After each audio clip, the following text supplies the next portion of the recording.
tassa bhagavato arahato samma sambuddhassa.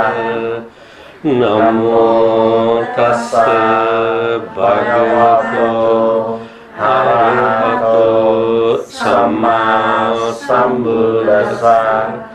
Namo tassa bhagavato arahato samma sambuddhassa. Namo Bonsoir Sikyamani Fa. Please repeat after me to taking refuge, Buddha, Dhamma and Sangha, and renew your precepts. Buddhaṃ saranang gacchāmi. Buddhaṃ saranang gacchāmi. Dhammaṃ saranang gacchāmi. Dhammaṃ saranang gacchāmi. Sanghaṃ saranang gacchāmi. Sanghaṃ saranang gacchāmi. Dutiyampi. Dutiyampi. Buddhaṃ saranang gacchāmi. Buddhaṃ saranang gacchāmi. Dutiyampi Dhammaṃ saranang gacchāmi. Dutiyampi Sanghaṃ saranang gacchāmi. Dutiyampi Sanghaṃ saranang gacchāmi. Dutiyampi Sanghaṃ saranang gacchāmi. Tatiyampi Buddhaṃ saranang gacchāmi. Tatiyampi Dhammaṃ saranang gacchāmi. Tatiyampi Dhammaṃ saranang gacchāmi. Tatiyampi Sanghaṃ saranang gacchāmi. Tatiyampi Sanghaṃ saranang gacchāmi. Tatiyampi Sanghaṃ saranang gacchāmi. Pānātipātā viramani sikkhapadang samadhiyāmi. Pānātipātā viramani sikkhapadang samadhiyāmi. Adinādāna viramani sikkhapadang samadhiyāmi.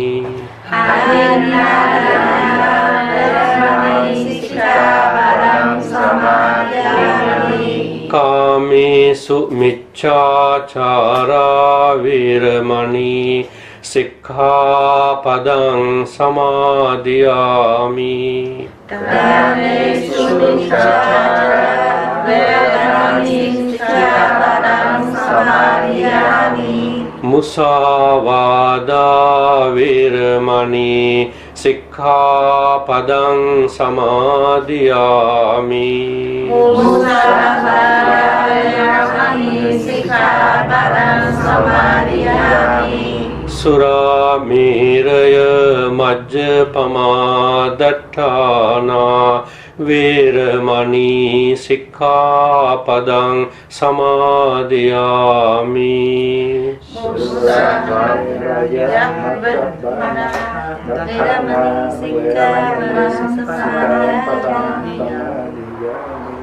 Tisaranena sadding pancasīlaṃ dhammaṃ sādukang surakkitang kattvā appamādena sampādita.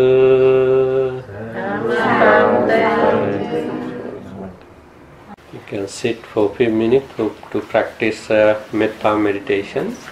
Bây giờ chúng ta ngồi trong 5 phút để thực hiện thiền trải tâm từ. Sit comfortably as you like.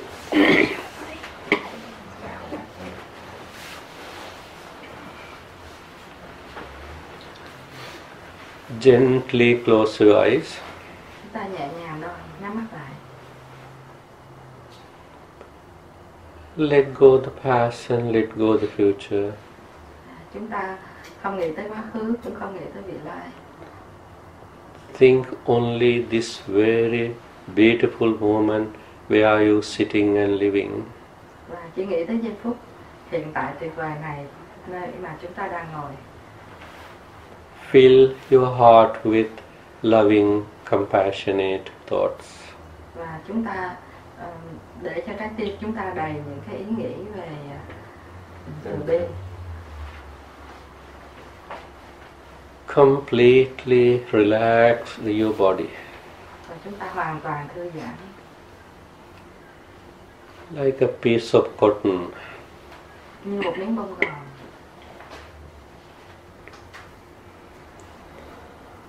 Highly appreciated your life. Và chúng ta cảm ơn cái cuộc sống của chúng ta. You receive this human and very rare life because you did many good karma in the past. Hôm nay chúng ta được cái thân người hiếm có này là bởi vì trong quá khứ chúng ta đã làm được rất nhiều phước đức, công đức. So respect your body and mainly respect your beautiful mind. Và do đó là chúng ta nên trân trọng cái thân của chúng ta, và quan trọng hơn nữa là chúng ta phải trân trọng cái tâm tốt đẹp của chúng ta. Now, with happy mind, happy face, Và bây giờ với một cái tâm hạnh phúc và cái khuôn mặt hạnh phúc, practice this loving kindness thoughts over and over again. thì chúng ta hãy thực tập cái ý nghĩ đầy yêu thương này, và luôn cứ mãi mãi nghĩ tới cái ý nghĩ yêu thương này. May I be well, Cho tôi được happy, hạnh phúc, healthy, có sức khỏe, calm, bình yên and peaceful, và an lành. like me, like me. May my parents, may my children, may my brothers and sisters, may my relatives, may my friends, may my teachers,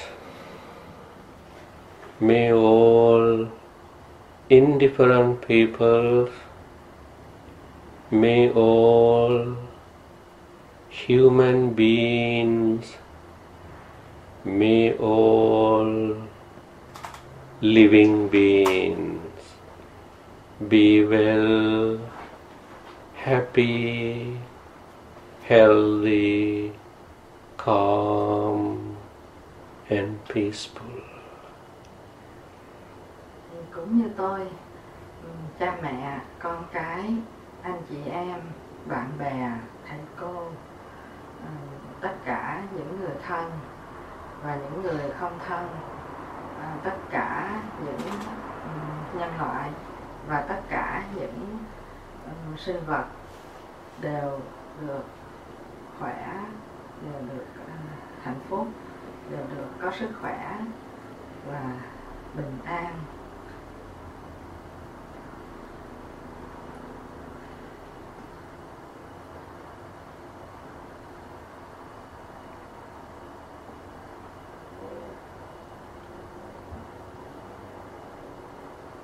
Slowly open your eyes and say sorry.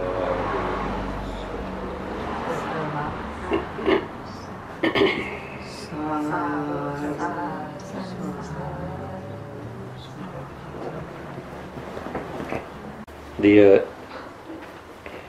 Dharma brothers, dear Buddha's daughters and sons, This Friday, today you gathered here in this place. To me, here like a temple. I have temple feeling. Very comforting, very relaxing. Các Phật tử nam nữ hôm nay á, như là quý vị chiều thứ Sáu này quý vị tập hợp lại ở trong cái ngôi nhà này mà tôi tức là sư có cảm giác là sư đang ở trong một cái chùa, bởi vì sư cảm thấy cái an lành như là đang ở trong chùa. Not because only that beautiful Buddha statues and flowers and fruits, but the people who live here and people who come to here, they are pure intention on the Dhamma. Là ở đây không phải là chỉ vì có tượng Phật hay là có hoa hay là trái cây, mà là vì quý vị đến đây á, là đã có một cái tâm hướng về đạo Phật. So tonight talk, Dhamma talk about how to find happiness and how to maintain that happiness. Cho nên là đề tài thuyết pháp bữa nay á, là sẽ nói là bằng cách nào để tìm hạnh phúc và bằng cách nào để giữ được hạnh phúc đó. Pali word in Buddha's teaching, Santutte Paramandhanam, means happiness is the highest wealth. Thì trong cái điển Pali thì sư trích ra cái tiếng Pali thì có nghĩa rằng là hạnh phúc là cái cũng như là cái tài sản hay là cái tài sản quý báu nhất. So first of all, we have to understand the teaching of the Buddha, the beginning of the teaching, middle of the teaching, end of the teaching, full of happiness. Do đó là chúng ta cần hiểu cái lời dạy của Đức Phật từ thời gian đầu, thời gian giữa và thời gian sau là đầy về hạnh phúc. So I want to ask from you, everybody happy? Thì sư hỏi là chúng ta có hạnh phúc không? Everybody happy? Mọi người có hạnh phúc không? Yes, he said no happy. Sometimes. Sometimes. And you happy? Yes. Yeah. And who is not happy? She always happy. She said always. Yeah, children, because they don't have any responsibility. Yeah? Right, so. But remember, there are many kind of happiness. Many kind of happiness. Chúng ta nhớ là có rất nhiều loại hạnh phúc. So, according to teaching of the Buddha, we have to find the real happiness which is not mixed with greedy, hatred and delusion. Và theo lời dạy của Đức Phật á, là chúng phải tìm ra cái hạnh phúc chân thật, tức là hạnh phúc mà nó không có bị ô nhiễm bởi tham, sân và si.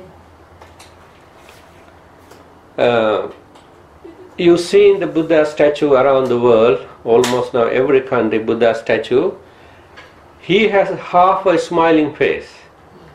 Thì chúng ta để ý là cái tôn tượng của Đức Phật ở trên toàn thế giới, cho dầu là tượng Phật làm như thế nào nhưng mà luôn luôn là ngài có cái nửa khuôn mặt là mỉm cười. Yeah, but not the Hotai. You see the Hotai Buddha statue with the belly, like in China, even here and there. That's the people created. But the real Buddha, like you, but he has more happiness us. Thì sư cũng nói là chúng ta cũng thường thấy tượng của Đức Phật Di Lặc á, thì thật ra thì cũng là do con người tạo ra thôi. Còn Đức Phật Bổn sư của chúng ta đó thì là giống chúng ta, và ngài là được hạnh phúc nhiều hơn tất cả. So you as a worldly people, you have to have four kind of happiness. Thì chúng ta đó là người ở ngoài thế gian á, thì chúng ta phải có 4 loại hạnh phúc. First one, Buddha taught Atti Sukha. Atti in Pali. Atti Sukha means you have to be happy because you have something. Thì cái hạnh phúc thứ nhất á, thì tiếng Pali Atisoka có nghĩa là chúng ta có hạnh phúc là vì chúng ta có cái gì đó. Like, house, enough food, enough furniture, enough water, enough vitamin, enough, light, enough yard, car, everything more than enough. So you have to think, oh, I have the material thing to me and my family to live or survive.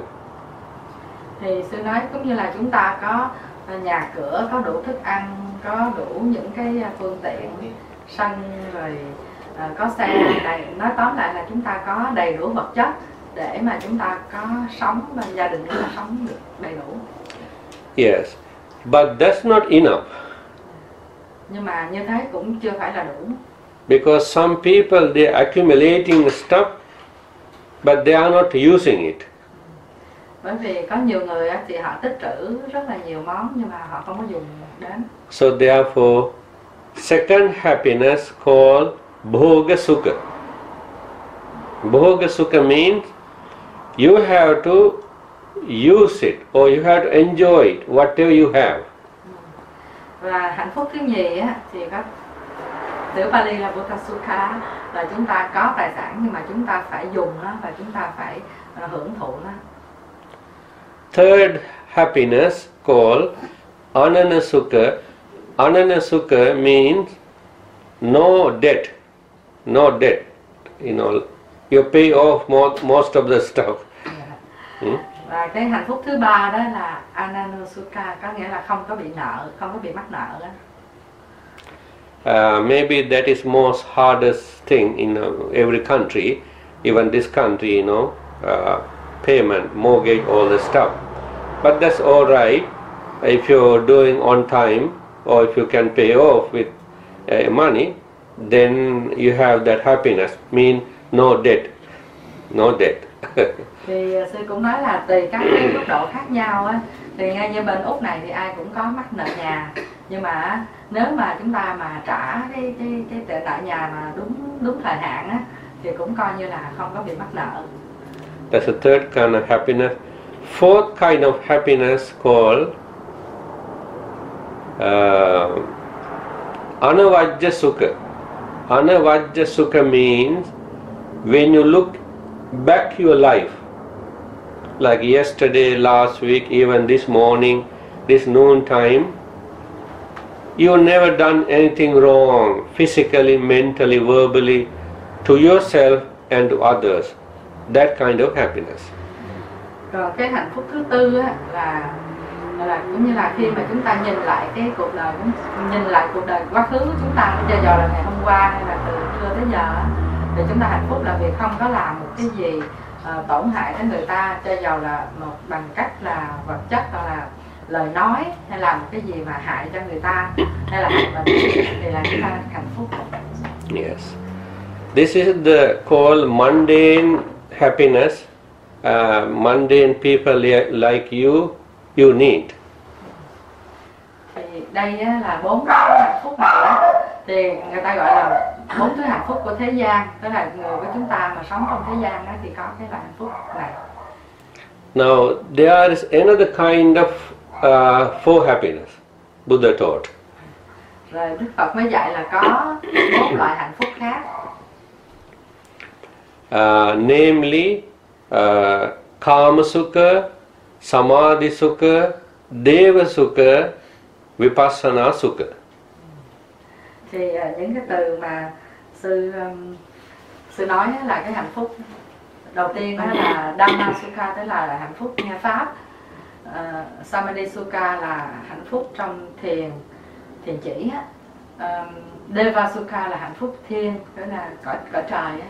Rồi Vipassana Sukha là cái hạnh phúc mà khi mà mình thiền minh sát. So first one called Kama Sukha. cái hạnh phúc đầu tiên là về nghiệp. Tôi nói hồi nãy nghe Dhamma là nghiệp đó. Kama Sukha means or sensual happiness. Everybody enjoying, yes. Sensual happiness have everybody, even animal. Thì Kama Sukha là cái hạnh phúc mà về nghiệp á, thì cái hạnh phúc mà về cái dục ngũ dục á, thì cái chữ nó nghe nó giống như chữ cảm ơn chánh Bằng Minh nó nói là Kama đây á, nghĩa là nói về ngũ dục á, thì về những cái mà hạnh phúc mà khi mà mình thỏa mãn cái ngũ dục của mình á, thì là chẳng những người ta mà thú vật họ cũng có cái dục lạc đó để mà họ thỏa mãn á. Kama Sukha in Buddhism consider as a very low level happiness. Thì cái hạnh phúc mà khi mà thỏa mãn cái dục lạc này á, thì đối với đạo Phật là coi như là cái hạnh phúc thấp nhất. Because all our senses, ear, eye, nose, tongue, body and the mind never going to say enough enjoyment. Là bởi vì cái lục căn của chúng ta đó là mắt, tai, mũi, lưỡi, thân, ý á, nó không bao giờ mà nó nói rằng là như vậy là đủ rồi. So therefore the first kind of happiness, Kama Sukha or sensual happiness, consider Buddhism very lower kind of happiness. Cho nên là cái hạnh phúc mà gọi là, hay là chúng ta có thể gọi là cái dục lạc này á, để mà thỏa mãn cái ngũ dục của mình á, thì đối với đạo Phật là coi như là cái hạnh phúc thấp nhất. Yeah, for example, we have wonderful practitioners like you, and we have Lenny and his wife, and ask from the Lenny and his from about that first kind of happiness, how they enjoy. Even they don't want to talk anymore. Yeah, see. Yeah. Thì cũng như sẽ nói như chúng ta là những người mà thực hành đạo Phật, hay là như hai vị đạo hữu đây á, thì mà nói về những cái dục lạc đó thì coi như họ cũng không có cần thiết tới nữa. Yes, that's the first kind of happiness. Now you increase your happiness now. Now you go to the second kind of happiness. It's called Samadhi Sukha. Thì bây giờ chúng ta bước vào cái hạnh phúc thứ hai á, thì ta nâng cái mức cái hạnh phúc đó lên, thì cái hạnh phúc thứ hai gọi là Samadhi Sukha. Samadhi Sukha we can receive by looking at the Buddha, by looking at the flower,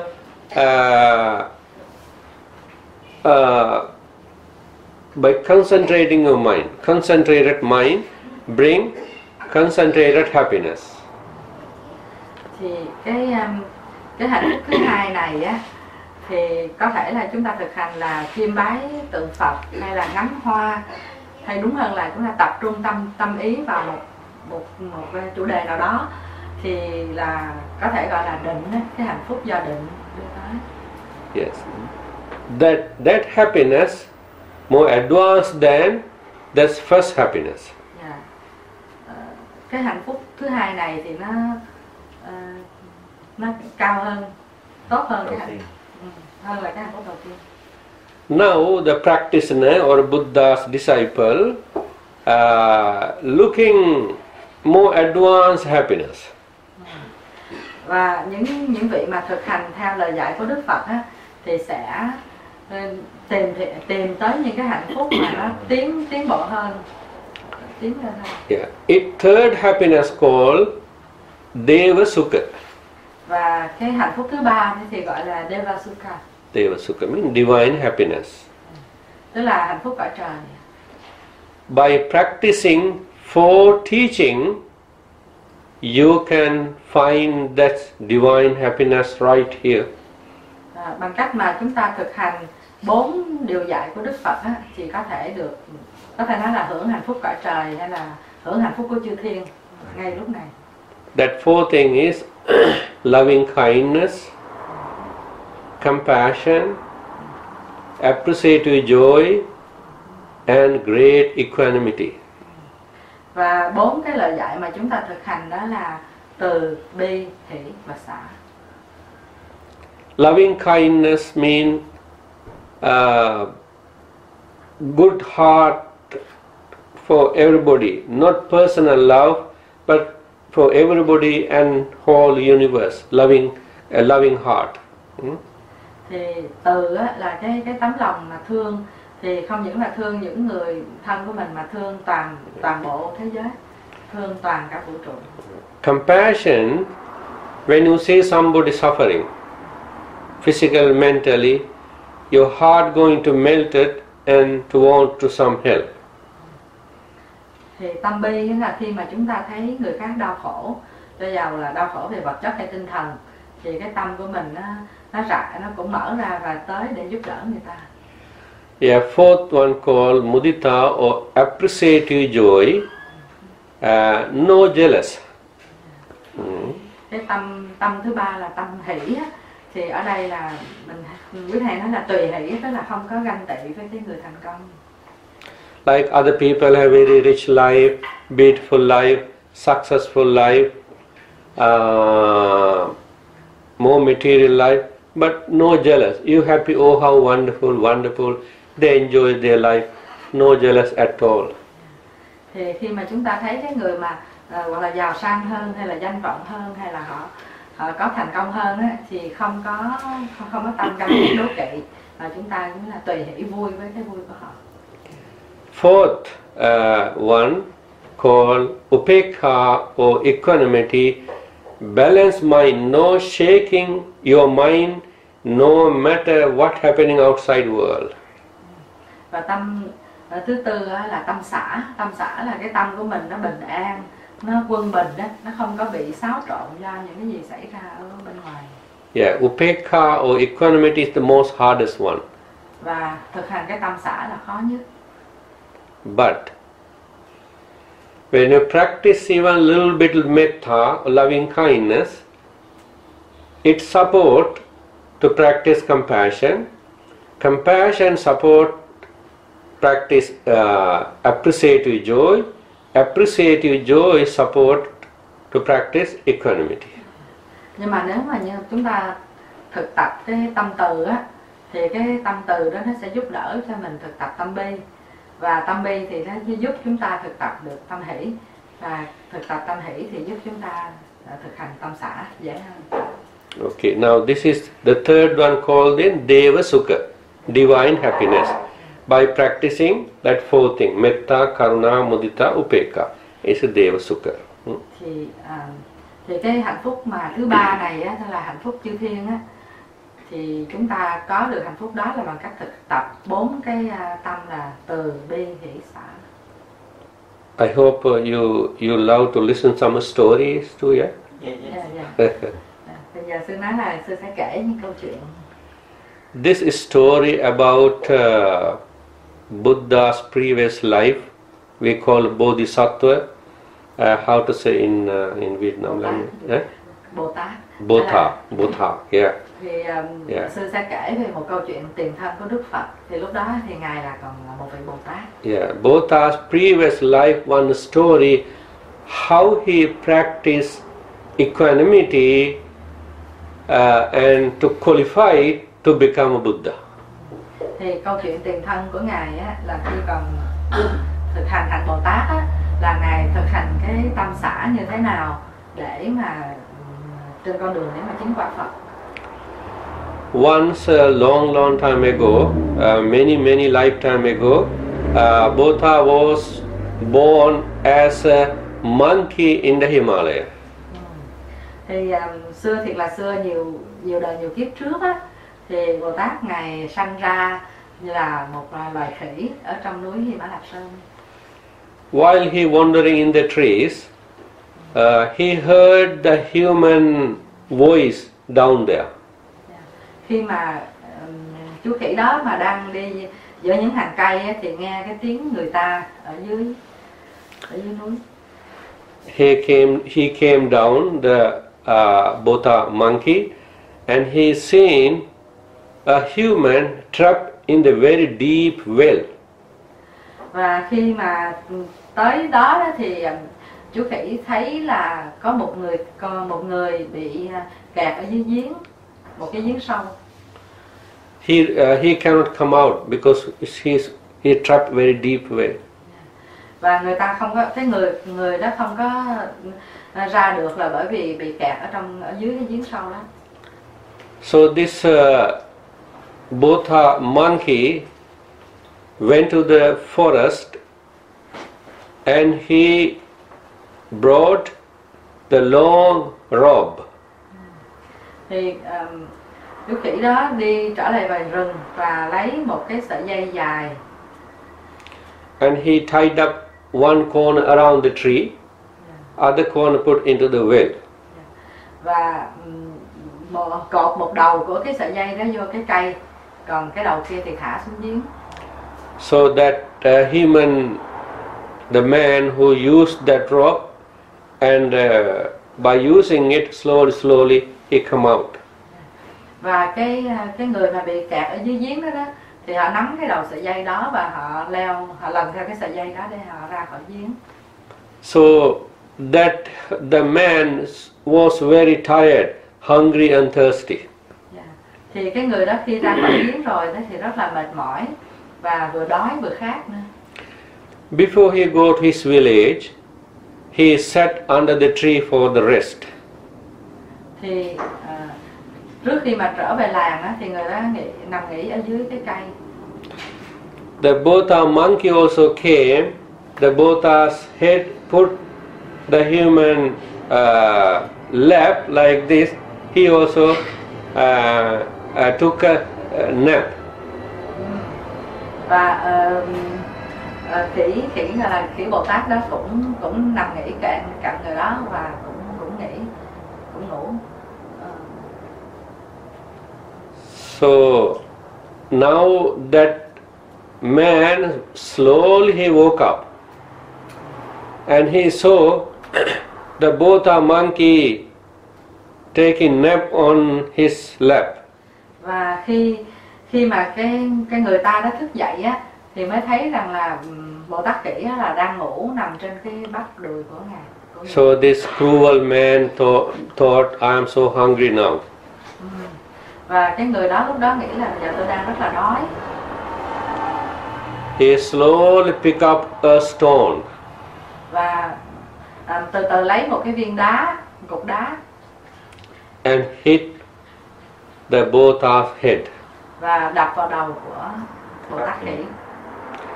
But fortunately the Bhante ran to the tree. Nhưng mà may mắn là khi đó thì chú khỉ leo lên cây. But it's still bleeding. The Bhante's head bleeding. Nhưng mà đầu thì vẫn bị chảy máu. While he was in the tree, he saw this man. He don't know how. He confused. He don't know how to go his village.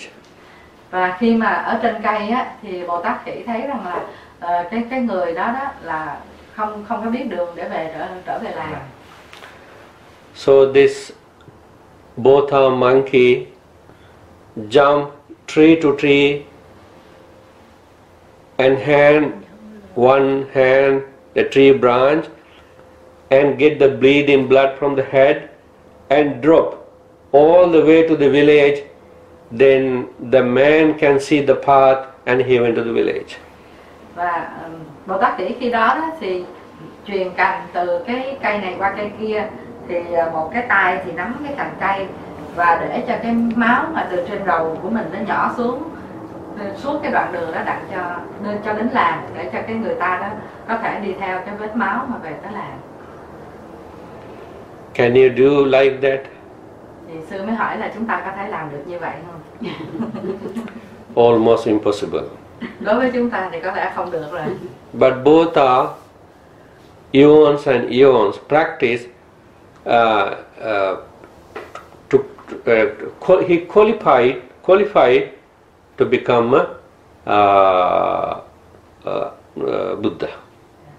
Nhưng mà Bồ Tát khỉ thì đã thực hành để mà trên con đường mà chứng quả Phật á, cho nên ngài thực hành. This is the story about upekha, equanimity. We can learn something from the story as a good Buddhist practitioners. Thì sư nói rằng là đây là một cái bài học mà về tâm xả, và chúng ta khi mà thực hành theo lời của Phật dạy á, thì có thể học được cái bài học từ cái câu chuyện này. Okay, now I talk about three kind of happiness: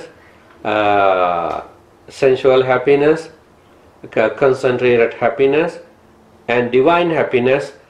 Fourth one or last one called vipassana sukha or insight happiness. Thì nãy giờ thì sư có nói về ba cái loại hạnh phúc.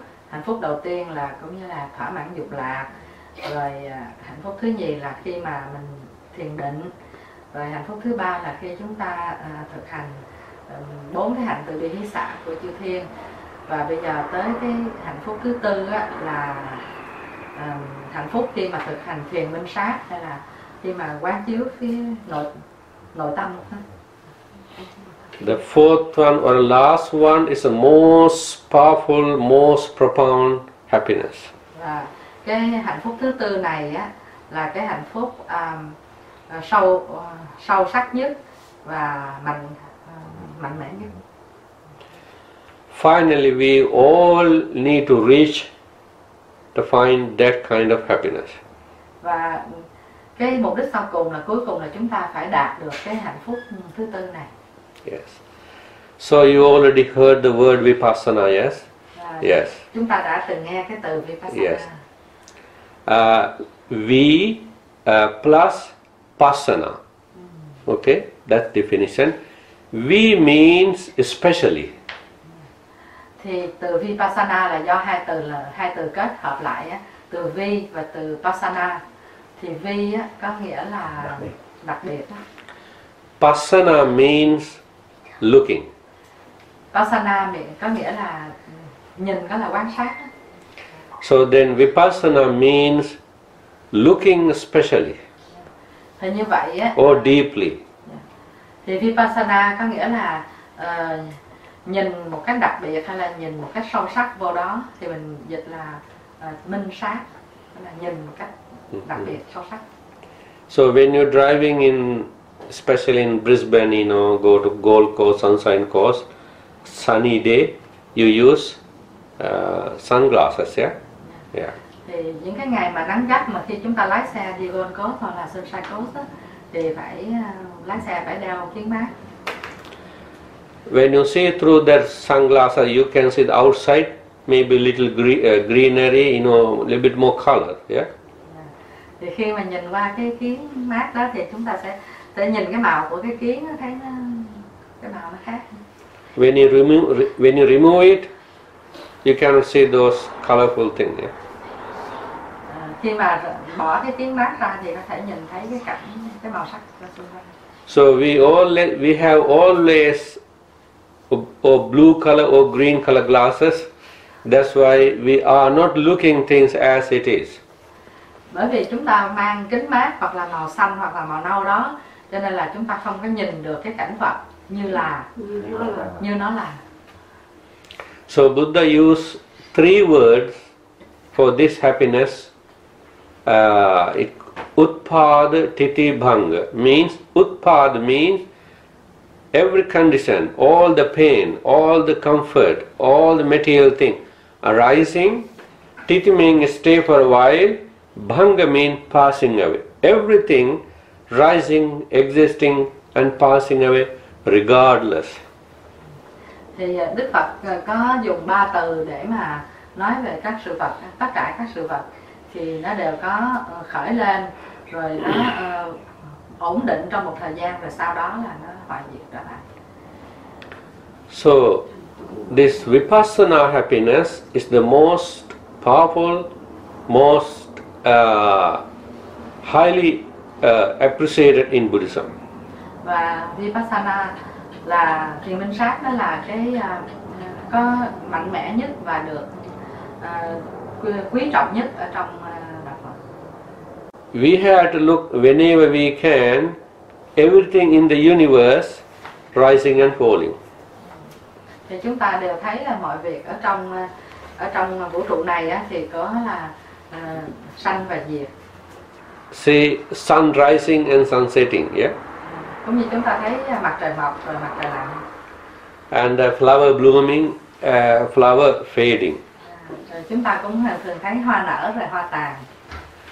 Can you believe in your life? When you were a little child, without you noticing, all the way you are in this age now. How come? You didn't know. Thì cũng như là trong cuộc sống của chúng ta đó, thì khi mà còn là một đứa bé thơ thì chúng ta đâu phải lúc nào cũng là một cái đứa bé thơ như vậy.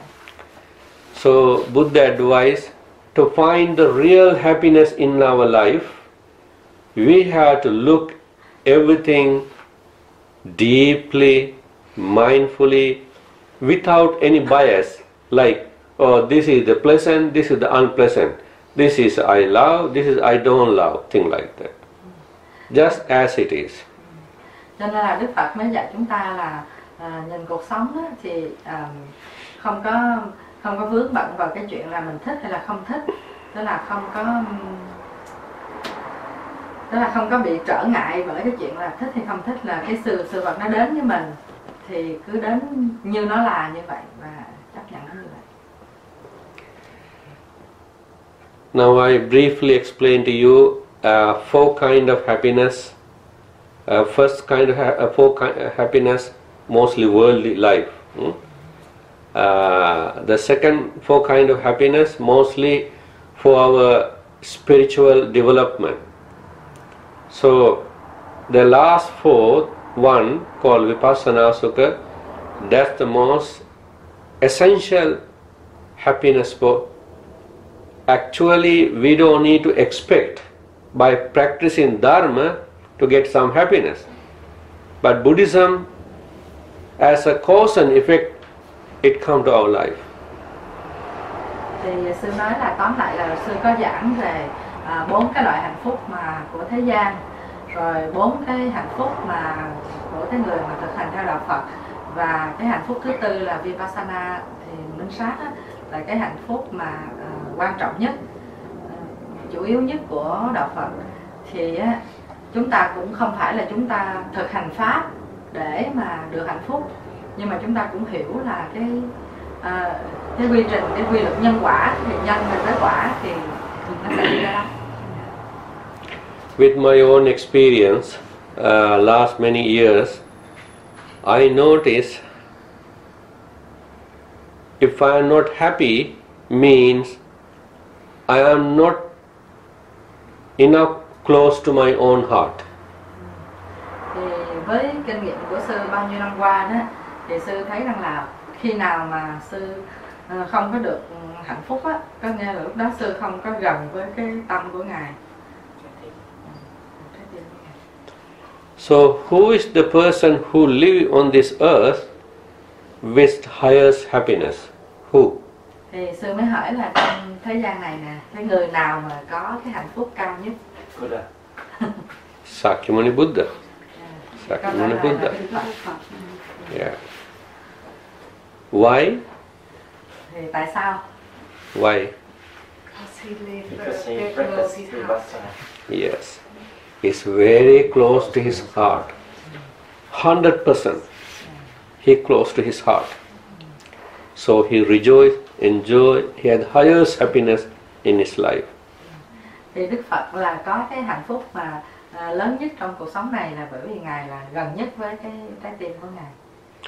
So in our life, to make our life happy, other people have to say hi, other people say they have to smile, they have respect to us, they have to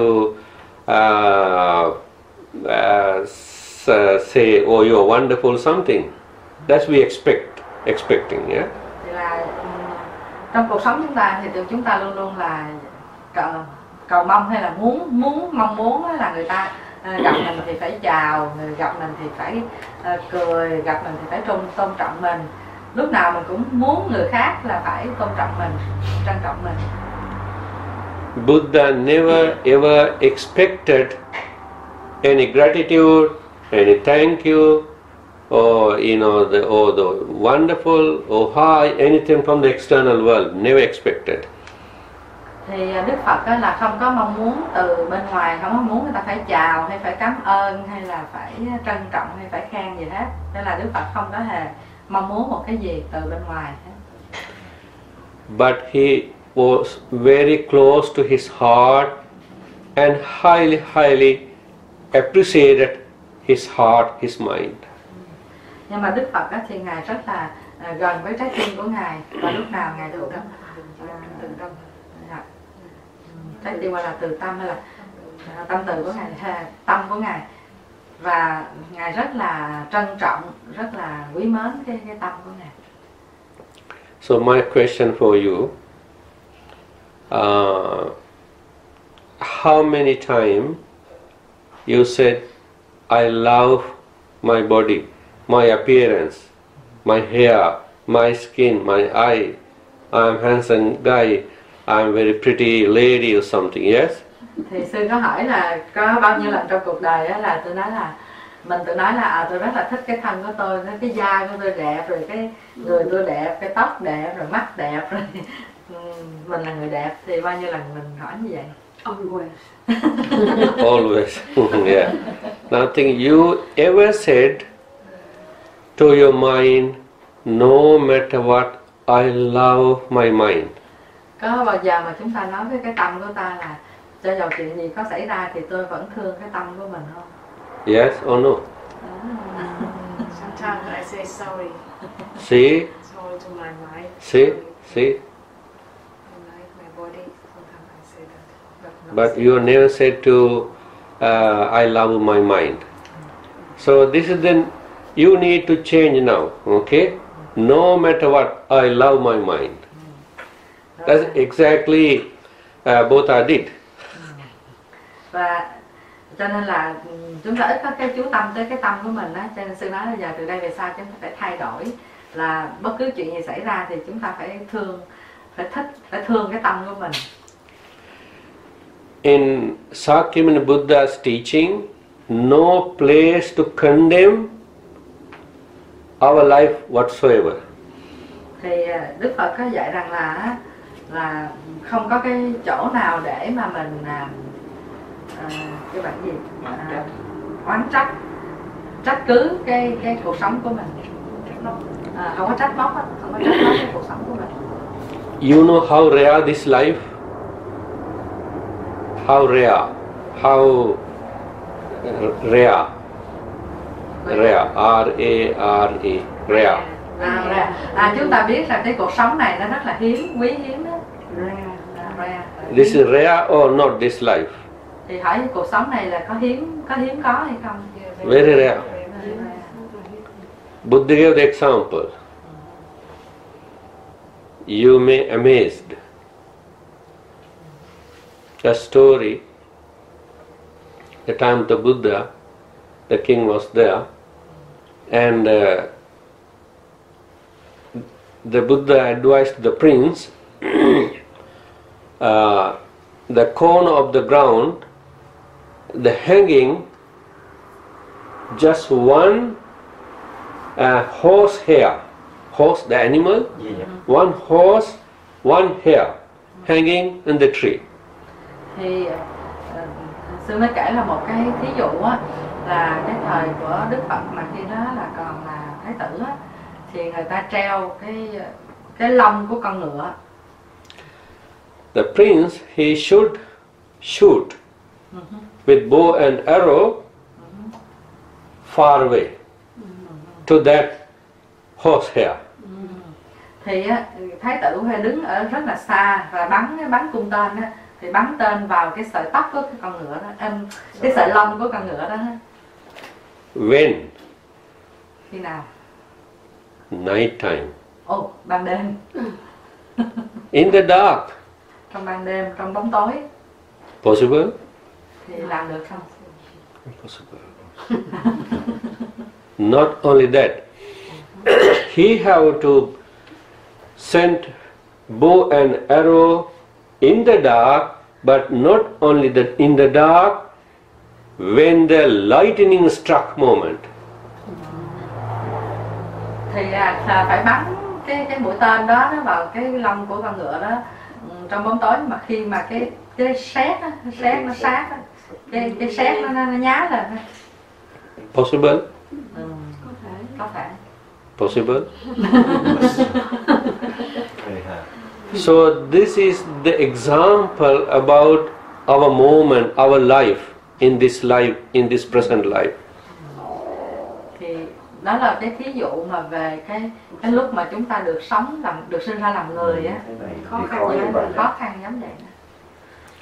If we can see in the previous life how many eons we work hard to get this human life, we are never going to postpone our practice.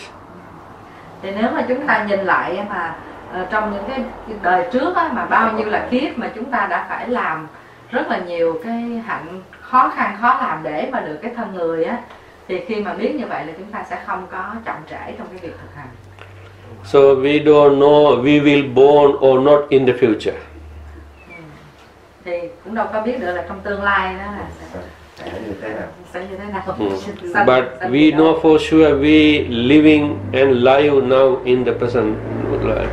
Now. Mà chúng ta biết là hiện tại bây giờ là chúng ta đang sống và so Buddha advised, don't very Pali word Kiccho manussa patilabo kiccang machana jivitang kano me upachaga in Pali. That means very rare to born as a human existence, human beings. Therefore, my kind advice to you, don't miss this opportunity. Thì là nói rằng là cái cơ hội mà để được sanh làm người á thì rất là khó. Thì do đó đó là khuyên là đừng có bỏ lỡ cái cơ hội đó ha. Đừng có. I hope you understand now.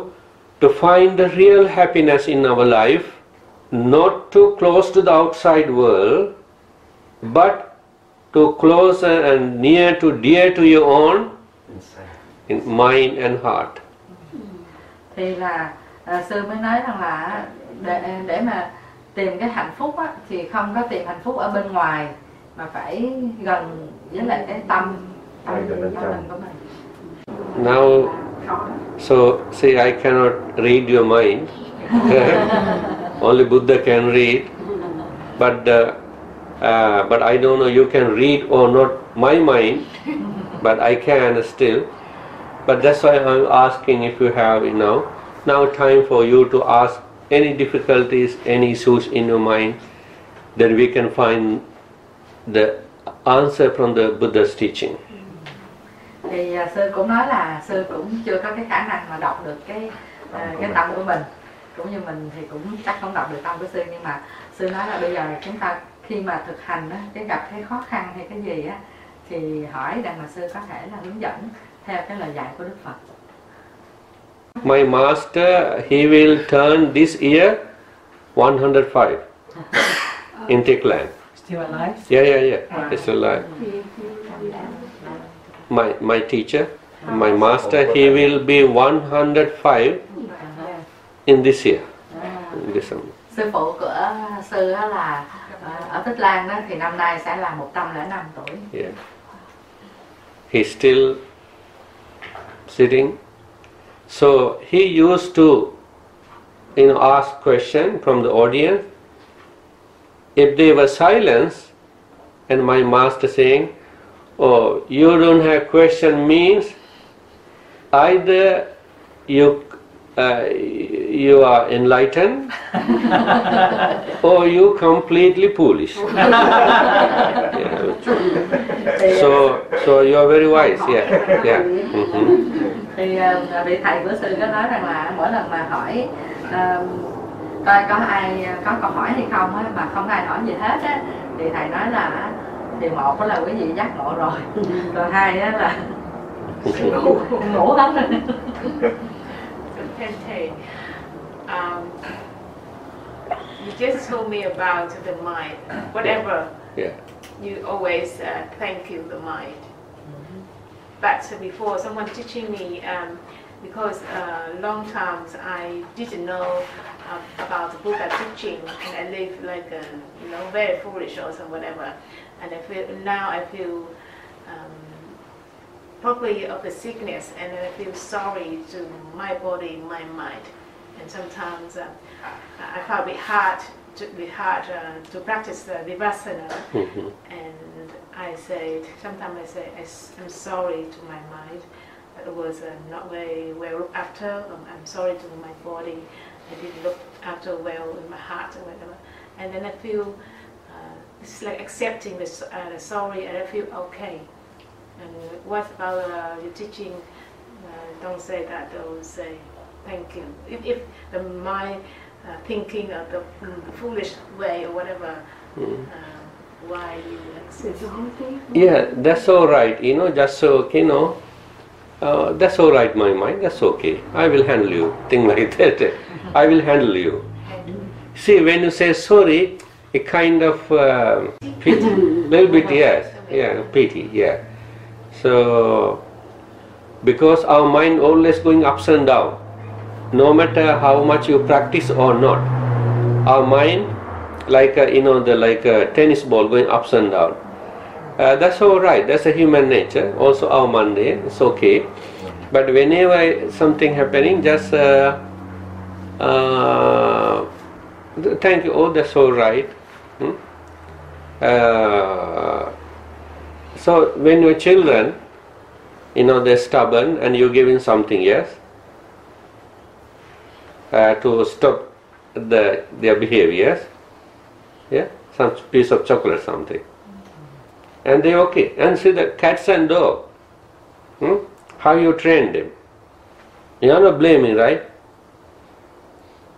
But you're giving something and touching them. They become very friendly with you. Likewise, no matter what in this mind, just friendly with this. If anything unwholesome thoughts, that's fine too. Just think, oh, that's all right. But remember thoughts, remember worry, whatever emotions. I am your mom.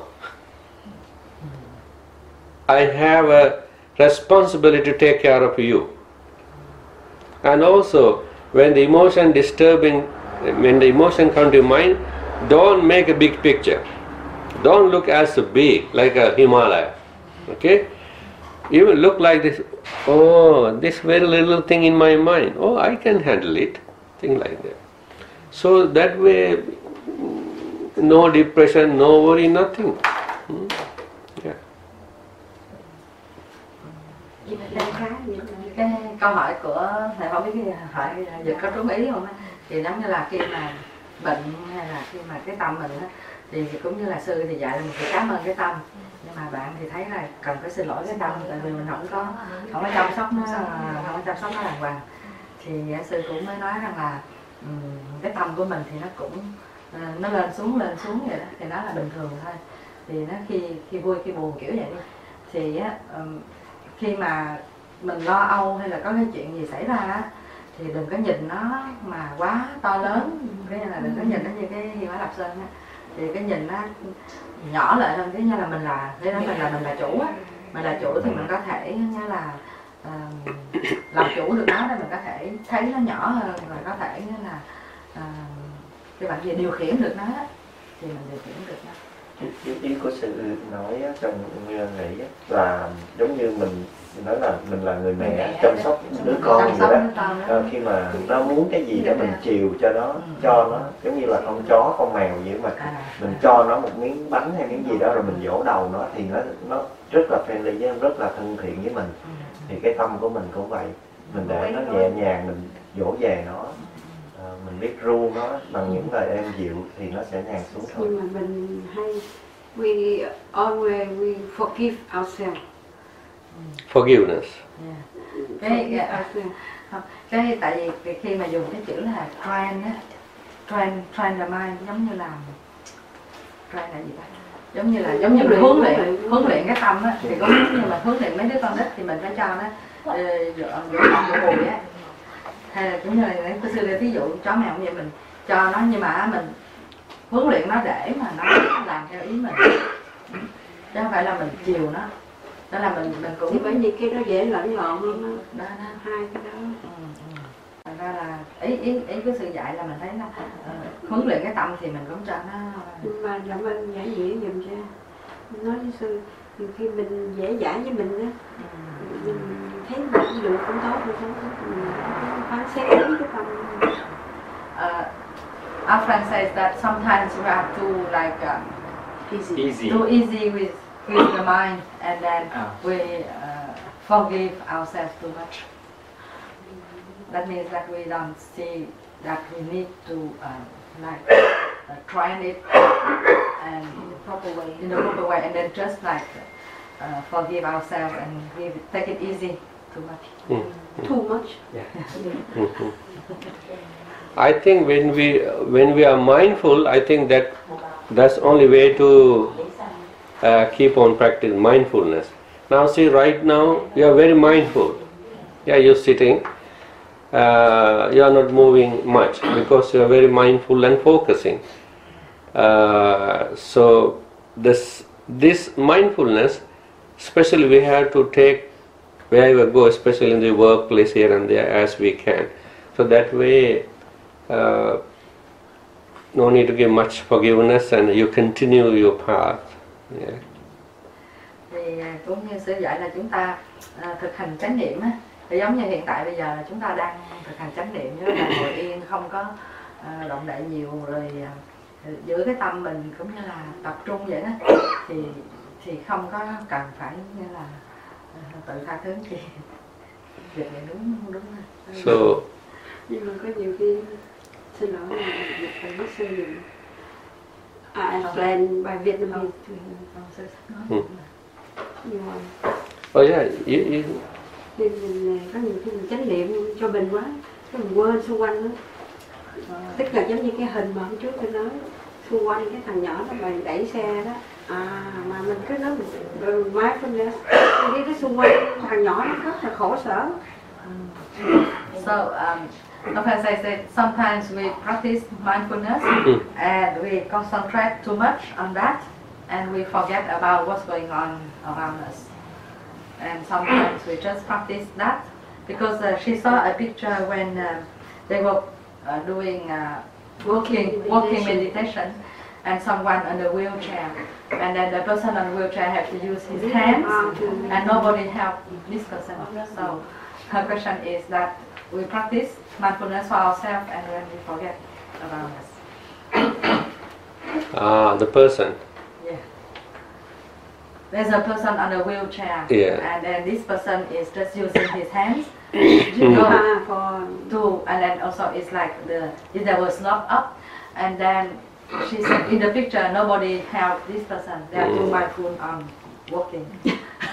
I feel not really sorry for him. Yeah, I think better first because in Buddhism, in short, he said, Ko dharmo bhuta daya mean, what is dhamma? Dhamma mean compassion. See? So that situation you need to stop your mindful practice and go to help. Yeah. That's Buddha's work. Yes. Yeah. Yes, it's Buddha's work. She said, what about because too much concentration you can't see other side. Just focus too. Wrong. Is it wrong? Yeah, that's wrong. No, vipassana is not like that. No. Vipassana is Observe. see. Yeah. Recognize, and then if you see something really help, you can stop that. Oh yeah, of can course. turn to help. Yeah. That's the way it is. Yeah, you can stop and help the person and move forward. Yeah. Hồi nãy thì cái lời sư giảng đó là Dhamma là compassion, tức là pháp đó, thì tức là cái lòng bi á, lòng từ bi. Thì đương nhiên là trong cái thực hành là từ bi, và nếu mà cái thực hành mà thấy á, thì là mình cũng có thể ngưng cái thực hành để mà giúp đỡ người đó. Nhưng mà cái hình mà chị thấy ở trong cái hành thiền đó nó là như thế này. Thì cái người mà đăng cái hình đó lên, người ta cũng giải thích là cái anh đó là ảnh năm nào ảnh cũng đi như vậy, và ảnh cũng muốn là tự ảnh đẩy cái xe lăn của ảnh, chứ không có cần phải giúp đỡ người khác. Tại cái câu trả lời của cái anh đó, tại Tâm Quan có, tức là nói vòng vòng chút xíu, Tâm Quan post cái hình lên, không phải cái hình mà nguyên clip đó là người ta đi hành thiền, thì chị Nguyệt mới thấy là khi là người đi hành thiền thì trong đó cũng có người tự đẩy xe lăn của mình, thì chị cũng nói cái ý là sao mà giúp, nhưng mà cái người mà đưa cái clip đó lên đó thì nói cái người mà ngồi xe lăn đó là năm nào cũng đi hành thiền như vậy, và người đó năm nào cũng tự đẩy cái xe lăn của mình mà không có muốn mà làm phiền người ta giúp đỡ, thì là cái câu trả lời của cái người mà đưa cái clip đó lên là như vậy. Thế là cô Thị Nguyệt muốn quyên góp mua cái xe máy cho cái người đó đúng không? Chứ đó là một trong cái vài cái trường hợp mình forget about những cái người xung quanh đó. Now see I mentioned the Buddha's monkey story. See, the monkey had opportunity go to the Himalaya without helping the cruel man, even in the bleeding the Buddha, but he came and helped. See, that's a compassion. That's a foundation of the Buddha's teaching. Thì sư mới trở lại cái câu chuyện tiền thân á của Đức Phật á, thì khi mà cái Bồ Tát Khỉ đó mà bị người ta đập vô đầu để mà tìm cách ăn thịt á, thì cũng có thể là đi trở về núi và không giúp đỡ cái người này, nhưng mà vì ngài là Bồ Tát cho nên là ngài có cái lòng mà từ bi á, cho nên là tuy rằng là vẫn chảy máu và ngài dùng chính cái máu của ngài để mà đưa đường mà giúp đỡ cái người độc ác kia, cho nên là sư nói rằng là cái căn bản của đạo Phật á, vẫn là lòng từ bi. So there are other few things to make life happy. According to Buddha's teaching, we have to let go. Should not keep anything here. Okay? Thì là để mà đạt được hạnh phúc mà theo cái lời dạy của Đức Phật á, là chúng ta phải nghĩa là cho qua đi, tức là không có giữ cái gì hết ở trong đầu của mình, không có giữ. Past already gone. And even maybe someone said to you something, the bad, whatever, but those things as well as the person already in the past. Thì là có như là quá khứ đã qua rồi, có thể là trước đó người ta nói mình cái gì đó hay làm cái gì đó, nhưng mà hiện tại bây giờ thì nó cũng đã là quá khứ rồi. Yeah, and letting go and the living in the moment, other way to find happiness, living in the moment now. Và khi mà chúng ta cho qua cái quá khứ á, thì chúng ta sống ngay trong hiện tại, ngay lúc này là chúng ta đang hạnh phúc. Which beings are mostly happy? Animal beings or human beings? Sư đọc câu hỏi là ai hạnh phúc hơn, thú vật hay là người ta? Which one? Human. It's hard. Human? Human, yeah, of course, because human we yes, human. We haven't heard the animals complaining and happy, so we don't know. Now I can say animals are more happy than humans. Why? Nếu như nói rằng là thú vật nó hạnh phúc hơn người ta thì tại sao? They are living in the moment. Vì thú vật nó sống trong cái thời gian, cái hiện tại đó. Why they are living in the moment? Because they are very mindful. Thì con vật đó nó sống ở trong cái thời khắc hiện tại là tự vì nó rất là chú tâm. Nó không trí tuệ. Yeah, see now we have a lot of traffic light, yeah, red light. Why we have red traffic light? Thì sư hỏi là tại sao đi trên đường ấy chúng ta thấy nhiều cái đèn xanh đèn đỏ? Because people Not mindful. not mindful, they have ego. They not allow the other person go. That's why government authorities set up the red light. Thì sư nói là tự vì người ta lái xe thì cứ việc đi không có nhiều người khác, cho nên là chính quyền phải để những cái đèn xanh đèn đỏ. Why we don't have traffic light in the forest for animals? Bây giờ tại sao mà ở trong rừng thì là không có để đèn xanh đèn đỏ cho thú vật? Why?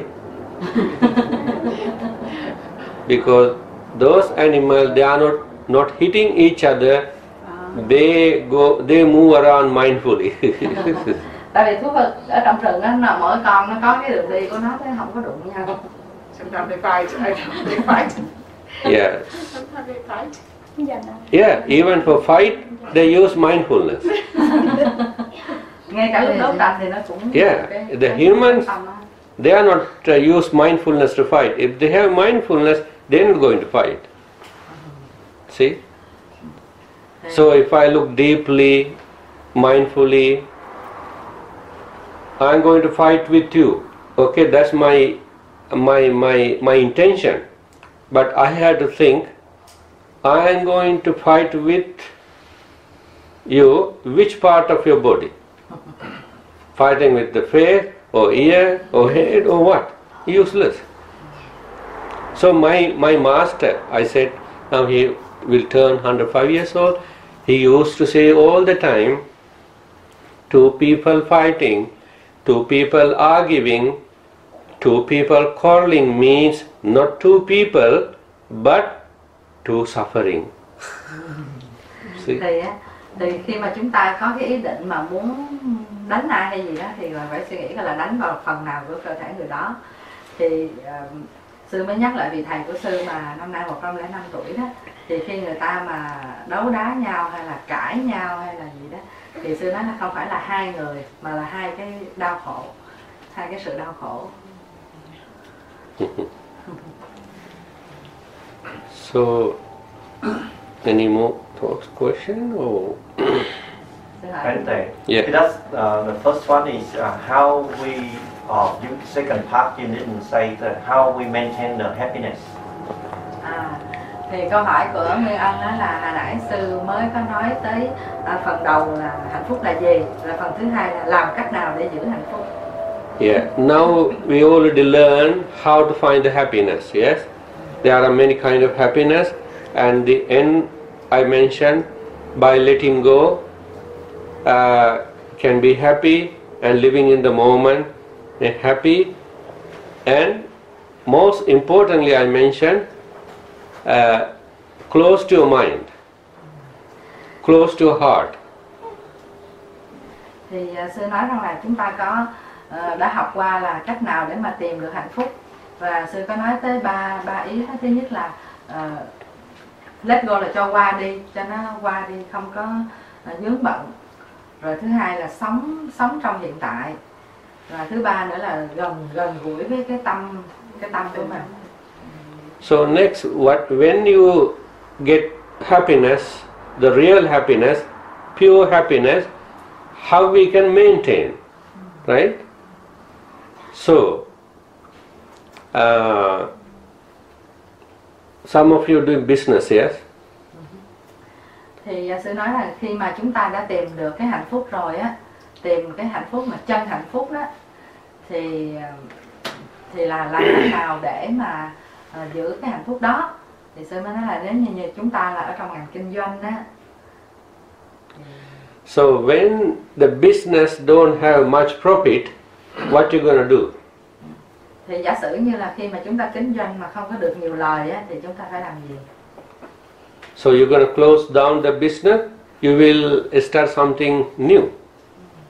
Thì khi đó là chúng ta đóng cửa tiệm và chúng ta mở một cái gì mới. Likewise, when you're happy with the real happiness, happiness without mixture, greedy, hatred and delusion, and you have to maintain without getting something from the external world. Think like this. That kind of thoughts from external world, or other people gossip thoughts, or somebody is talking and slandered harsh word. When it come to my mind, I may lose my real happiness. That means you're losing the profit. You're losing the good profit. So you have to be mindful not to cut off with external or other people's words and thoughts, whatever they're saying. Maintain mindfully. Even when it's going to be ups and down, Buddha advised, if two people fighting with each other with a sword, okay, for example, someone's sword dropping, but he's going to pick up very soon. Why? Because of fear for other person. Likewise, we have to, when your real happiness losing from your heart, you better to pick up the mindfulness sword right away to keep on going the happiness. Tôi mới nói là khi nào mà chúng ta đạt được cái chân hạnh phúc á, cái hạnh phúc thật sự mà không có bị ô nhiễm bởi tham sân si á, thì chúng ta mới cần cái giữ cái hạnh phúc đó. Thì giả sử như á, mà có cái người nào mà ví dụ là cứ tóm tắt là nói xấu mình đi, thì mình không có để mất cái chánh niệm lúc đó. Thì từ vì sư nói nhiều thì được thắng rồi. Thì giống như Đức Phật cho cái thí dụ mà khi mà hai người đấu kiếm với nhau á, thì một người rớt kiếm á, thì phải lụm kiếm lên liền để chiến đấu. Tại vì hai người đang đấu kiếm nhau mà mình rớt kiếm là phải lụm lên liền để mà không có bị thương, để không có bị thua.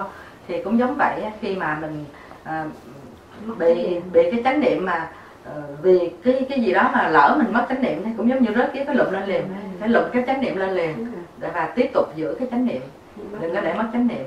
Thì sư cũng nói á, một cái ý hồi nãy khúc trước cái khúc mà cái vụ mà thí dụ cái kiếm á, thì ví dụ như là người ta nói mình cái gì đó rồi cái mình để cho cái tâm của mình mà buồn giận theo cái đó đó, thì cũng giống như mà mình làm kinh doanh mà bị mất lời vậy đó. Thì khi mất lời đó là phải đóng liền để mở cái khác.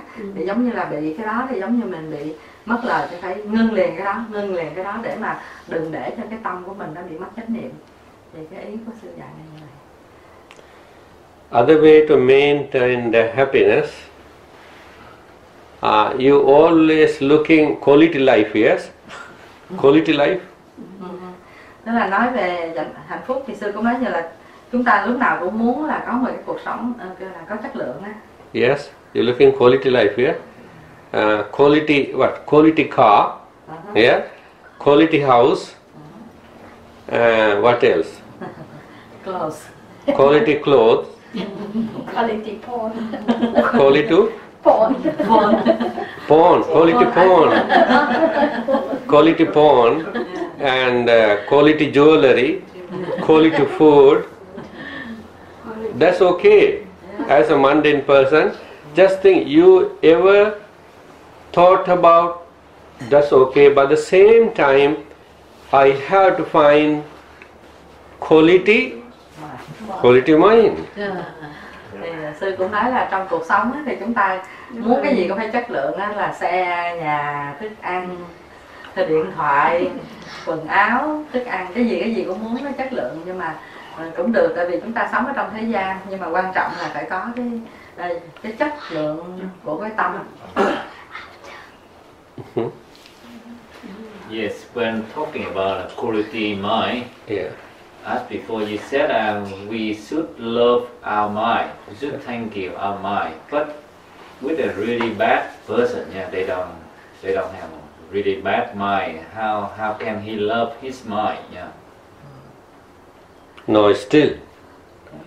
Okay. She's whose daughter? Our daughter. Oh, your daughter. Okay.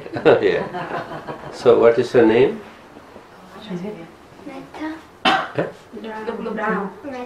Metta. Oh, Namo. Metta, loving kindness. Wow, wonderful. Metta. Future Buddha's name also Metta, Maitri. Yeah. Future Buddha name Maitri Buddha. It's wonderful. Okay. Now see, you as a father, you holding this daughter lovingly, kindly, yes, tenderly. Oh, she's my daughter, her name Metta, she's a very sweet girl, something. It's okay, wonderful. So, even though sometimes when she may be like, I don't think, okay, just say, okay, when she was naughty, but you still not rejecting, right? You are not rejecting your daughter. It's still holding, oh, that's all right, my daughter, that's all right, thing like that. I think the same way we should not reject it because the situation or he is bad, but still we have to love. Why? When you close to somebody or something, it is very easy to take care of it. If you saying again, bad, and he isolating. I have many stories, but I will tell you later. You may heard about Angulimala's story, yes? See, Angulimala. He became a saint, Arhat. So, in other way, there is no such thing good or bad. What do you think? There is no such thing or good or bad. Yeah. Câu hỏi của anh bạn đây là sư dạy là chúng ta phải thương cái tâm của mình, phải cảm ơn cái tâm của mình. Nhưng mà giả sử như cái người đó là người xấu thì như thế nào? Thì sư mới đưa ra ví dụ là con của hai vị đây thì tên là Metta, thì từ vì tên Metta cho nên sư mới nói là tên của vị Phật tương lai. Tại vì chúng ta biết Phật tương lai là Phật Di Lặc á, thì tên của ngài là Maitreya, mà Maitreya là cũng là chữ Metta, mới dịch là từ thị á, tức là người có tâm từ á. Thì sư mới nói rằng là bây giờ là con của mình thì mình đang thương yêu ôm đứa con mình như vậy, nhưng mà giả sử như là nó một lúc nào đó nó không có nghe lời, nó hư đi, nhưng mà mình đâu có từ bỏ nó, mình vẫn yêu thương nó.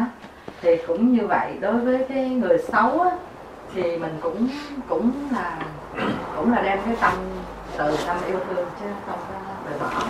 Thì sư mới đưa ra ví dụ như ngày vô não, ai có biết chuyện ngày vô não thì sau đó thì ngài cũng thành bậc A La Hán. Thì sư nói sư cũng có nhiều chuyện nữa để kể. Và bây giờ mới đặt câu hỏi là cái gì là xấu và cái gì là tốt. Stop at what is good and what is bad. Yeah. Nothing good, nothing bad. Yeah, all in our imagination. When you practice Vipassana more and more, you can say there is no such thing in the world, pleasant, unpleasant, ugly thing, beautiful, no. Just all in our imagination. Thì sư nói là nếu mà mình thực tập Vipassana, tức là dịch ra là thiền minh sát á, thì khi mà quan sát thì chúng ta sẽ không thấy là cái gì thích hay là không thích, hay là cái gì xấu hay cái gì đẹp, không còn thấy. And also, when you think of someone bad or something, why he or she bad? Because lack of dharma. So he or she need more loving, compassionate thoughts and blessing to them. See, now for you, you are very devoted Buddhist. See, there are out there a lot of people very miserable because maybe no dharma, no noble friendship, no opportunity to listen to the Dhamma, no clear thinking, or maybe they didn't have good advice, maybe didn't have good parents, all those things.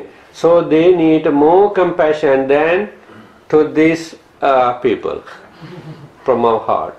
Thì là tôi mới nói là bây giờ đó, nếu mà mình nói cái người đó xấu á, thì phải hỏi tại sao xấu. Thì thường là vì có thể là họ không có được học về Phật pháp, họ không có được thực hành Phật pháp, họ không có thiện tri thức để mà giúp đỡ họ, họ có cái hoàn cảnh hay là cha mẹ của họ như thế nào đó. Và như vậy đối với những người đó thì chúng ta lại càng phải nghĩa là yêu thương, có cái lòng từ bi hơn là đối với như chúng ta là có được thực hành Phật pháp rồi, thì đúng là cần trải cái lòng từ bi nhiều hơn cho những người mà mình cho là xấu đó. Yeah. Excuse me, very last one. If we need to love our mind. Yeah. I don't even know where our mind to love. Where, why, where to see it. Don't worry about it. Just think of my mind. It doesn't matter where I live it, love it. So you love the electricity, yes? Yeah, why? Why you love the electricity? It's giving light. But can we touch the electricity? No way. Can you see it? No. But see how powerful. Wind. Windy. Can we see? Can we touch? Can you hold like this? Oh, this is my wind. Same thing, our mind. Invisible, cannot see, cannot touch, but so powerful than electricity and wind. Don't worry, but if you cannot see, that's okay.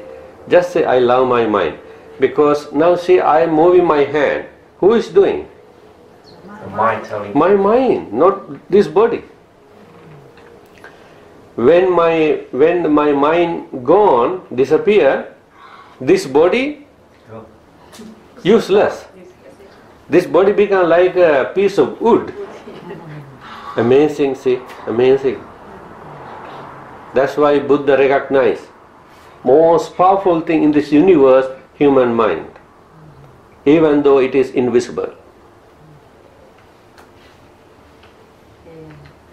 Thì câu hỏi của anh đây là bây giờ nếu mà mình phải thương cái tâm của mình, mà bây giờ cái tâm của mình nó ở đâu, thì sư mới nói là cũng đừng có quan tâm, tại vì thí dụ sư mới đưa ra cái thí dụ là điện hoặc là gió thì mình không có rờ được, không có ôm được, không thấy được, nhưng mà điện cũng làm ra cái ánh sáng, hay là chúng ta tuy là không thấy nhưng mà tôi biết nó có, thì cái tâm mình cũng vậy. Tức là cái tâm của mình là nó là cái mạnh nhất, cái tâm tạo tác ra tất cả. Thì khi mà cái thân của mình mà không còn cái tâm nữa thì mình cũng như là con miếng gỗ mục thôi. Tức là khi mà cái tâm nó rời cái thân mình đi á, thì cho nên là sư mới nói là khi mà sư cử động cái tay đó là cái tâm nó cử động như vậy cái thân. Do đó là chúng ta cứ phải cái là chú ý tới cái tâm. It makes sense? Yeah. And also think about, again, briefly, how much we appreciate in this body, how much thing we give into this body. a lot. This house for what? For this body. The clothes for this body. Jewelry for this body. Perfume to this body. Haircut, nail cut, skin care, everything for this body. Surgery for this body. Expensive shoes and stuff for this body. Insurance for this body. Yes? Now think about what you are going to give this mind, because mind do everything. How much you giving? Zero begin. This is unfair. It's unfair, yes. We are not giving anything. See? We are only treating this servant, not for this the master. Forget master. Forget the master, only the servant. Now therefore one Buddha saying, oh, I give so much thing, many eons to this body. Now enough, because you are not listening to me. So now I am going to start give something more to this mind. Mind going to listen to me, not this body. This body go his own way. So that's another way to love and close and dear to near to this invisible mind. That's appreciation. This is exactly Buddha did, Sakyamuni Buddha. He appreciated and he close to his heart and he sat Bodh Gaya under the Bodhi tree. Without any support from the external world, he cultivated mind. What he said, it doesn't matter my body going to be weak and die. I am never going to stand until my mind going to be clear, happy, balanced and wise. So it happened. So since that we call him as a Siddhartha Sakyamuni Buddha. So after 2500 years later, even today, millions of people worldwide taking benefit from the Buddha's teaching. They're enlightening, learning, they're writing the book about Buddha, offering a lot of flowers and making temple everywhere, because of it's a great and beautiful, fascinated, powerful human mind. So we have capabilities too to become like him. Now, why this house so beautiful? It's a beautiful house. Why? You are very close to this house, yes? Not too far. No, see? Everything looks nice, beautiful, clean, because you are very much concerned about this house to keep organized and clean. Same way, when you close to near to our mind, easily our mind can take care of it. Most people ignore completely. They believe, oh, everything doing this. Tức là sư nói là chúng ta rất là chú tâm tới cái thân này, tự vì cất nhà hay bảo hiểm hay là quần áo, tất cả những cái vật chất là để phục vụ cái thân này. Và cái thân này thì nó là đầy tớ, cái chủ là cái tâm. Nhưng mà chúng ta là không có, phải nói là không bao giờ mà chú ý tới cái tâm hay là tìm cách thương yêu hay là chăm sóc cái tâm hết. Thì mới còn Đức Phật thì ngược lại, tức là Ngài không có chú ý cái thân, và Ngài cũng như lúc mà Ngài ngồi ở dưới cội Bồ Đề ở Bồ Đề Đạo Tràng thì Ngài cũng nói là cái thân của Ngài thì cũng có thể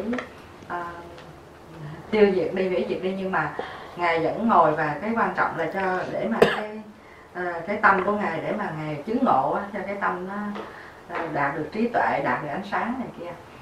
Thì chúng ta phải cũng như là không phải quan tâm tới cái tâm của mình nhiều hơn, để trưởng dưỡng cái tâm của mình nhiều hơn. Thì bây giờ thí dụ như bây giờ tại sao mà chúng ta có cái nhà đẹp như vậy là để cho cái chăm sóc cái thân của mình, thì cũng bằng cái cách đó mà chúng ta để giữ cho cái nhà mà sạch sẽ gọn gàng đó, thì cũng bằng cách đó mình thương cái nhà mình như thế nào, để giúp đỡ cái thân mình như thế nào, thì một cái tâm của mình thì mình cũng phải thương yêu giúp đỡ cái tâm mình giống vậy. Too much comfort to this body, too much suffering. Thì nếu mà chúng ta cứ nuông chiều cái thân này nhiều hoài thì nó sẽ rất là nhiều cái đau khổ. No comfort, also suffering. Và nếu mà chúng ta không có chú ý cái tâm thì cũng đau khổ luôn. No comfort. No comfort, still suffering. No suffering. So, suffering, tại mình còn ghét cái ma của mình. no comfort, suffering. Sẽ đau khổ. Too much comfort, suffering. Sư nói là không có comfort thì nó cũng đau khổ. Hai cái tức là Hai cái ngược nhau. cái tâm với cái body. Nếu mà mình chăm sóc cái thân mình nhiều quá thì mình cũng Đau khổ. Mà mình không có chăm sóc cái tâm cũng đau khổ. Để nhìn sư để cái tay cái tâm. Even personally, I know some people, they wasn't Buddhist, but later they embraced Buddhism because they had some physical problem, some disease, cancer, all those things. They start to meditate. Wow, I know few people.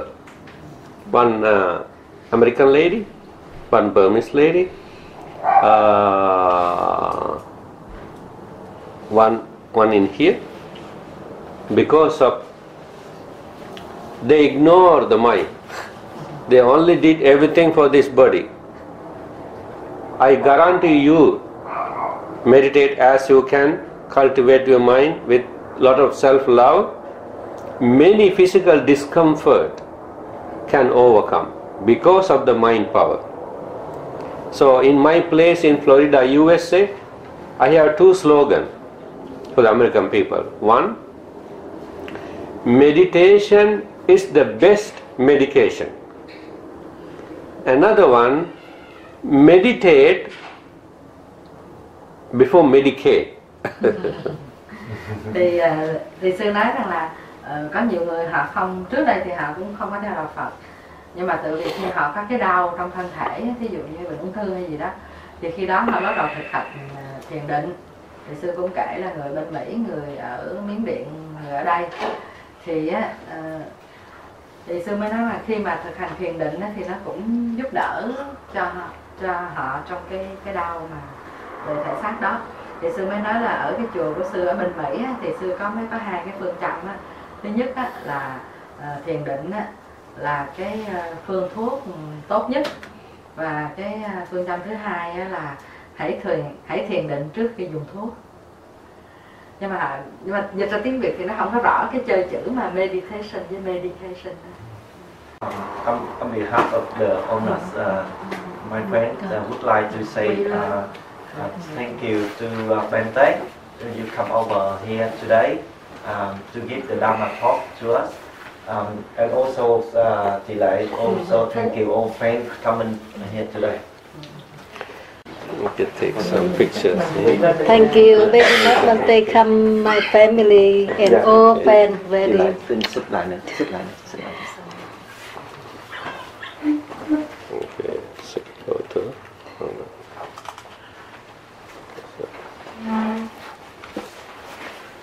Now I'm going to give special blessings, Mr. Our friend and this wonderful devoted Buddhist friend who gathered this evening, Friday evening, with very pure intention. May the Buddha, Dhamma and Sangha bless to you to fulfill all your good wishes.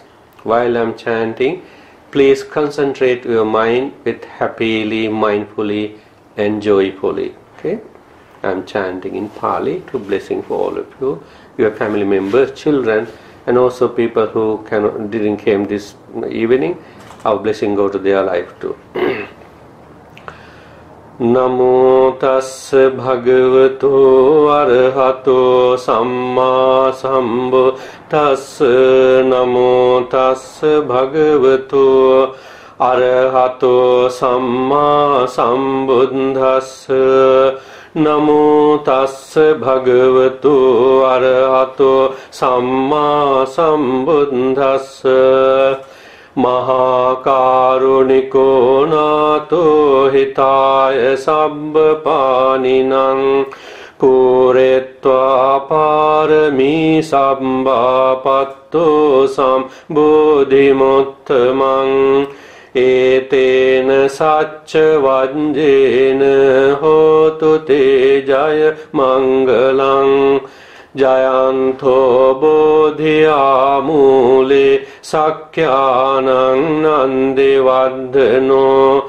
Evanto ihanjayo hotu jayassu jaya mangalam. Sankatva buddha ratanang osadang uttamang varang. Hitan deva manussanang buddha tejena sottina. Nassanto paddava sabbe dukkha upasamintuno. Sankatva dhamma ratanang osadang uttamang varang. Parila upasamanam dhammate jena sottina. Nassanto paddava sabbe bhaya upasamintuno. Sankatva sangha ratanang osadang uttamang varang. Ahuneyang pahuneyang sangate jena suntina. Nassanto paddava sabbe roga upasamintuno. Yang kinche ratanang loke vinjati vividha putu. Ratanang buddha samang natti tasma satte bhavantuno. Yang kinche ratanang loke vinjati vividha putu. Ratanang dhamma samang natti natti tasma sutte bhavantuno yang kinche ratanang loke vinjati vividha putu ratanang sangha samannatti tasma sutte bhavantuno natti me saranang anyang buddho me saranang varang natti me saranang anyang dhammo me saranang varang natti me saranang anyang sangho me saranang varang etena sacca vajjena hotu no jaya mangalang sabbe teyo vivajjanto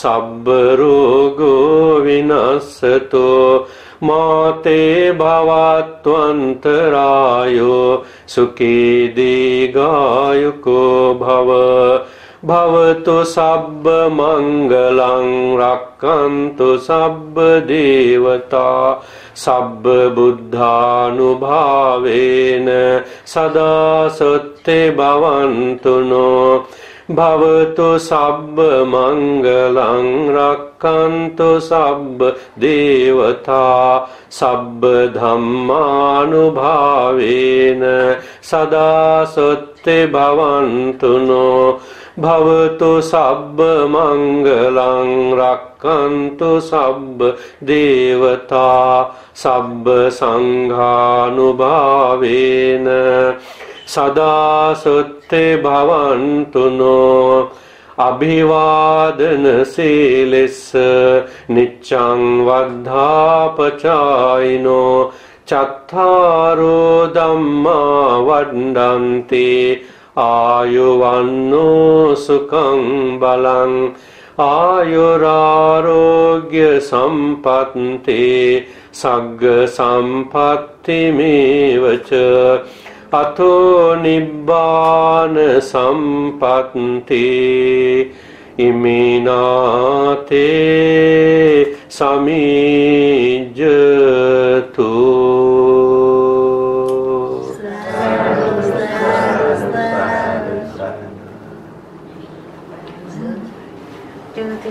Chư thiên ngự trên hư không, địa thọ thương ngự rõ thông mọi điều.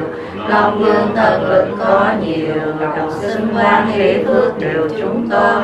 Hộ trì Phật giáo tăng bồi, các bậc thầy tổ an vui lâu dài. Quyến thuộc tránh khỏi nạn tai, chúng sanh được hưởng phước dài bền lâu. Chúng tôi vui thu đạo màu, tu hành tinh tấn ngõ hậu vô sanh.